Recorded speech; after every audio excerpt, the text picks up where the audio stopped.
ભરૂચના સોનેરી મહેલની એદૃશ રોડ વિસ્તારમાં પાણીની લાઇનમાં ફોલ્ટ થતા છેલ્લા 10-12 દિવસથી રહીશોને ભારે હાલાકીનો સામનો કરવો પડી રહ્યો છે।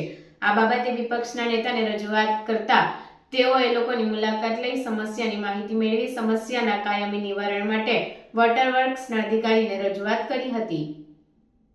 જૂના ભરૂચ સોનેરી મહેલથી એદૃશ બાવા દરગાહ વિસ્તારમાં પાલિકાની પાણીની લાઇનમાં ભંગાણ સર્જાતા પાણી માટે લોકો વલખા મારી રહ્યા છે। આ અંગે અહીંના લોકોએ પાલિકા વિપક્ષના નેતા શમશાદ અલી સૈયદને રજૂઆત કરતા તેઓ સ્થળ પર જઈ પાલિકા દ્વારા ચાલી રહેલી કામગીરીની માહિતી મેળવવા સાથે આ અંગે વોટરવર્ક્સના અધિકારીઓ સાથે ચર્ચા કરી વહેલામાં વહેલી તકે આ સમસ્યાનું નિવારણ કરી પાણી ચાલુ કરવામાં આવે તેમજ તે બાદ જો લાઇન બદલવાની જરૂરિયાત હોય તો તે બદલી કાયમી નિવારણ માટે પણ રજૂઆત કરી લોકોને પાણીની સમસ્યાના નિવારણ માટેની હૈયાધારણા પણ આપી હતી।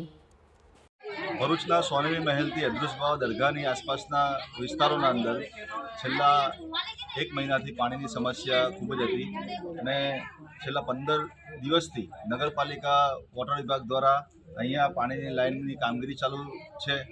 છેલ્લા કેટલાક દિવસથી પાણીની દિક્કતના કારણે અહીંના રહીશોએ વારંવાર નગરપાલિકા ખાતે રજૂઆત કરેલી છે। આજરોજ અહીંના રહીશોએ અમને અહીંયા બોલાવીને અહીંની જે રજૂઆત હતી એ રજૂઆત કરેલી છે। સતત 2 દિવસથી અમે અહીંયા વિઝિટ કરી રહ્યા છે અને નગરપાલિકાના વોટર વિભાગના કર્મચારીઓથી લઈને એમના જે કામદારો છે એ પણ ઘણી 15 દિવસથી મહેનત કરી રહ્યા છે આ વિસ્તારના અંદર પાણી માટેની। એટલે નગરપાલિકાના મુખ્ય અધિકારીશ્રી તેમજ પ્રમુખશ્રીને અમે કહેવા માંગીએ છીએ કે આ વિસ્તારના અંદર હમણાં તો પાણીની સમસ્યા દૂર કરવાના પ્રયત્ન નગરપાલિકા દ્વારા કરવામાં આવી રહ્યા છે, પણ જે કંઈ બી આના અંદર પ્રોબ્લેમ હોય તેને પરમિનન્ટ સોલ્યુશન આના અંદર લાવવામાં આવે અને આ વિસ્તારના અંદર રેગ્યુલર પાણી આવે એવી ખાસ નગરપાલિકાને અમારી તંત્રને રજૂઆત છે।